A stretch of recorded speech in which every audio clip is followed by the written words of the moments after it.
Comment une guerre vendue comme une démonstration de force a-t-elle fini par faire trembler le corridor maritime par lequel transitent environ 20 millions de barils par jour, soit près de 20% de la consommation mondiale de liquide pétrolier et autour d'un cinquième du commerce mondial de GNL? Le 17 avril 2026, il a suffi que Téhéran annonce la réouverture du détroit d'Ormuz pendant la trêve pour que le pétrole décroche brutalement avec une baisse d'environ 9 à 11% en quelques heures. Voilà le vrai verdict du marché. Pas un communiqué, pas un slogan, un prix. Et quand un simple couloir d'eau peut faire ça, on ne parle plus seulement d'Iran. On parle du point exact où la géographie commence à dicter sa loi aux empires. C'est là que presque tout le monde se trompe sur cette crise. On la raconte comme une séquence militaire, avec des frappes, des ultimatums, des cartes rouges et des cartes bleues sur les plateaux de télévision. En réalité, le cœur de l'affaire est économique avant d'être militaire, et logistique avant d'être idéologique. Le détroit d'Ormuz ne transporte pas seulement du brut. Il transporte du temps, des coûts d'assurance, des marges industrielles, du prix à la pompe, du prix des engrais, du prix du fret, et donc, à la fin de la chaîne, du prix de l'épicerie. Le marché, lui, n'argumente pas. Il facture. Et ce qu'il a facturé à la planète ces dernières semaines, c'est la redécouverte brutale d'un principe très simple. On peut afficher de la puissance à l'écran, mais on ne réécrit pas la carte du monde au téléprompteur. La première contradiction saute aux yeux dès qu'on regarde les alliés de Washington. Le récit officiel parlait de fermeté, d'alignement, de restauration de l'ordre. Sauf que Londres et Paris ont refusé de participer au blocus américain visant les ports iraniens. Les deux capitales ont expliqué qu'elles ne voulaient pas être entraînées dans la guerre et qu'elles n'étaient prêtes à agir que pour sécuriser la navigation une fois les combats terminés, dans un cadre séparé des belligérants.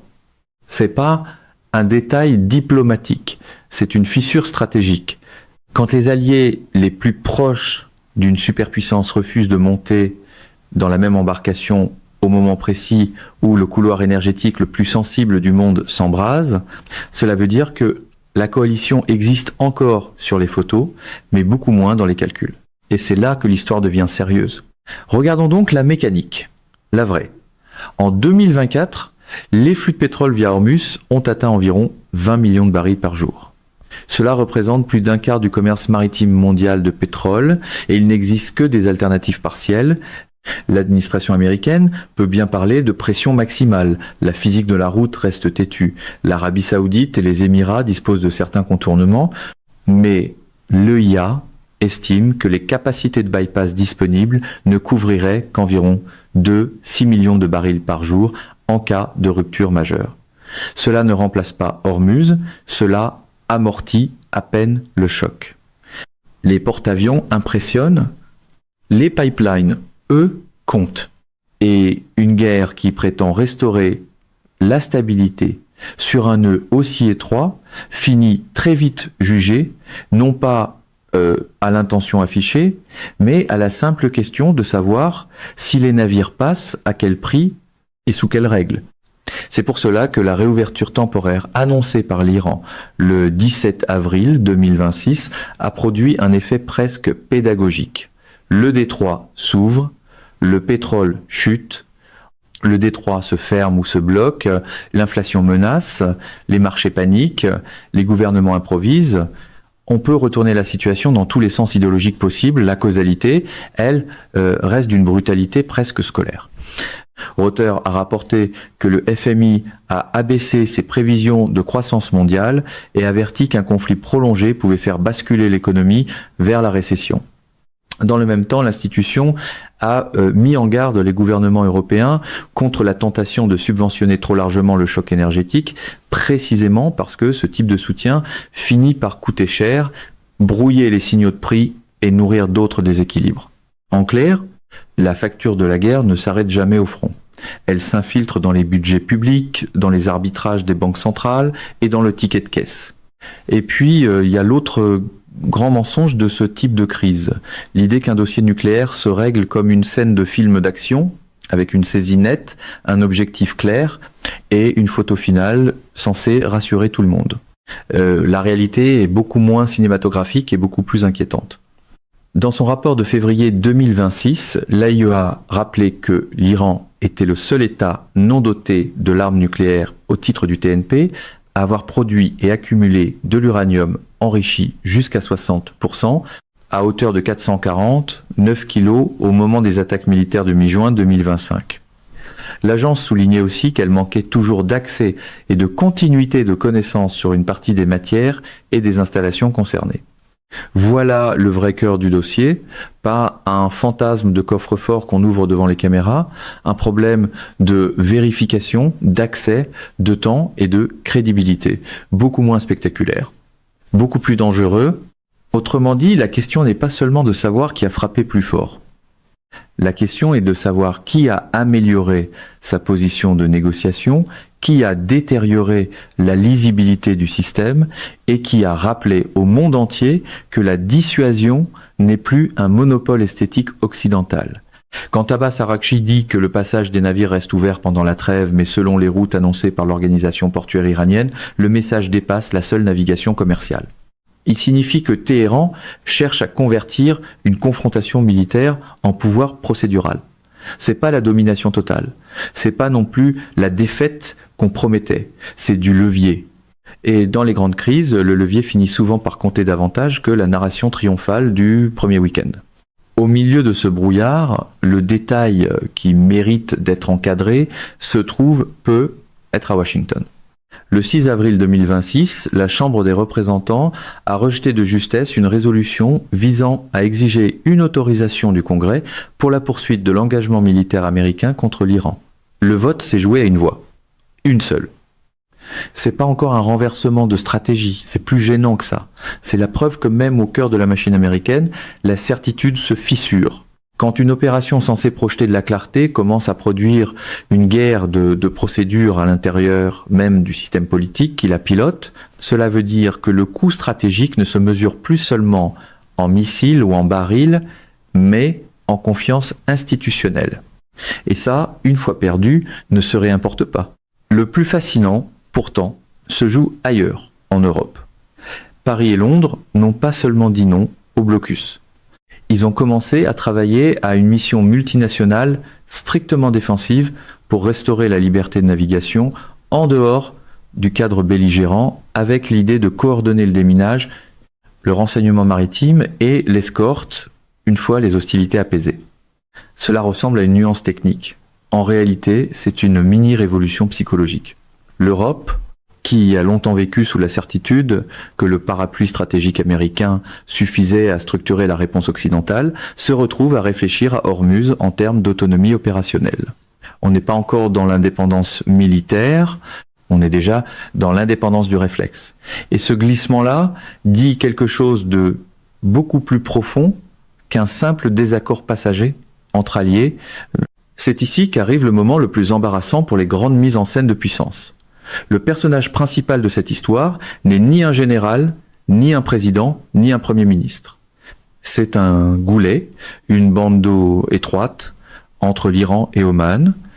Voilà la révélation. Voilà aussi l'absurdité froide du dossier. Des budgets militaires colossaux, des doctrines entières, des sommets d'urgence, des marchés en alerte. Et au bout du compte, la variable qui dicte le rythme du monde tient dans un passage que les tankers traversent en file indienne. La technologie peut écraser une cible. Elle ne négocie pas avec la géographie. Et quand la géographie reprend la main, même les récits les mieux huilés commencent à sonner comme de la publicité achetée trop cher. Le décor reste immense. La marge d'erreur, elle, devient minuscule. À partir de là, le reste suit presque logiquement. Si les acteurs économiques comprennent qu'un étranglement prolongé d'Ormuz peut faire dérailler les prix, ils cherchent des contournements. Si les États comprennent que leur exposition énergétique les rend vulnérables, ils accélèrent les discussions sur les stocks, les itinéraires, les monnaies de règlement, les assurances, les escortes, les capacités portuaires et les approvisionnements alternatifs. Ce n'est pas encore la fin du dollar. C'est pas encore la fin de la puissance américaine. Ce serait trop simple, donc faux. En revanche, c'est peut être le début d'une nouvelle prime de risque géopolitique permanente appliquée à tout système trop dépendant d'un seul gardien, d'une seule route, d'un seul réflexe stratégique. Et cette conclusion, j'insiste, est une inférence raisonnable à partir de ce que disent déjà les marchés, l'EIA, le FMI, la BCE et les gouvernements européens.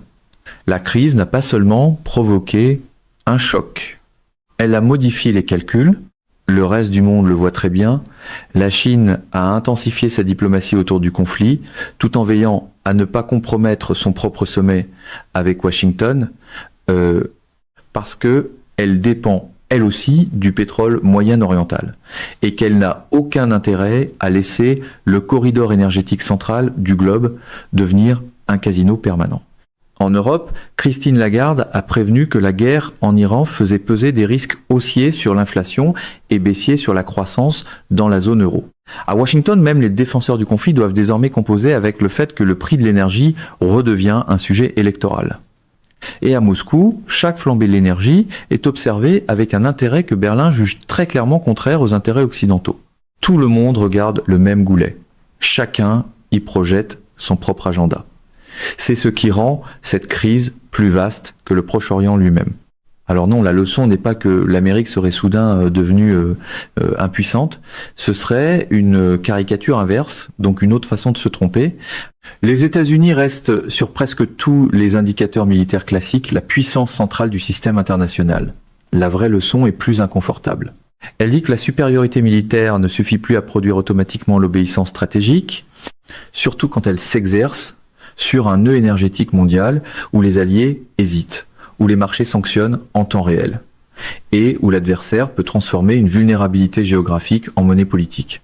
Voilà pourquoi cette crise restera probablement comme un avertissement plutôt que comme une simple séquence de guerre, un avertissement sur les limites de la coercition, un avertissement sur le retour du coup, un avertissement sur la différence entre frapper fort et contrôler l'après, et c'est dans cet après que les empires se jugent vraiment.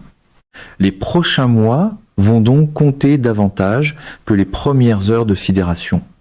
Regardez si la réouverture d'Ormuz tient au-delà des trêves de circonstances. Regardez si l'Europe transforme son réflexe défensif en architecture durable. Regardez si le dossier nucléaire revient vers une logique de vérification sérieuse plutôt que vers un concours de slogans. Regardez si la facture énergétique se calme vraiment ou si elle s'incruste dans l'inflation, les taux et les budgets.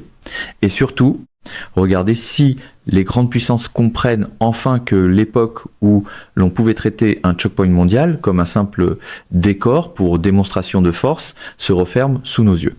Parce que si un passage maritime peut dicter autant de choses à autant de capital en même temps, alors la question n'est plus de savoir qui a gagné le dernier échange de menaces, mais de savoir quel monde est en train d'émerger quand la géographie recommence à humilier la politique. Si vous voulez, je peux maintenant faire la version 2 encore plus agressive, plus Radio-Canada, X éditorialiste souverainiste, tout en gardant les mêmes faits vérifiés.